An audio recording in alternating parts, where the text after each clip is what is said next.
Guinée, la représentativité des femmes dans les instances de décision reste un réel défi.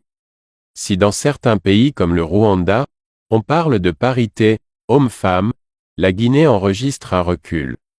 Alors que l'actuel Premier ministre Amadou Ouriba avait promis un quota d'au moins 30% de femmes dans son gouvernement, l'on a assisté à tout le contraire le 13 mars dernier, lorsque la liste des membres de son équipe a été publiée. Sur un gouvernement de 29 postes ministériels, les femmes n'ont eu droit qu'à 6 représentantes, soit un taux de représentativité de 21%. À l'époque, le Premier ministre interpellé par certaines femmes leaders politiques et de la société civile sur le non-respect de sa promesse faite à leur endroit à l'occasion du 8 mars 2024, il aurait déclaré qu'il n'y a pas que les postes ministériels où on pouvait renforcer leur représentativité. Ce qui supposait aux yeux de certains que ce gap allait être corrigé dans les futurs remaniements.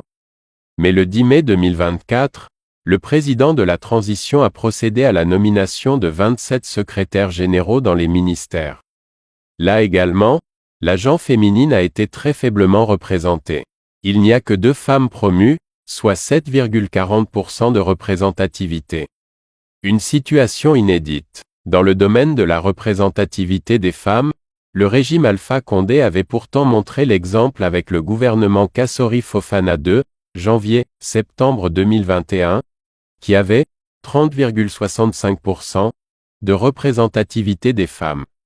Le Plan national de développement économique et social, PNDES, 2016 à 2020, première phase de mise en œuvre de la Vision Guinée 2040, est aligné sur les agendas 2030 des objectifs de développement durable, ODD, et 2063 de l'Union africaine.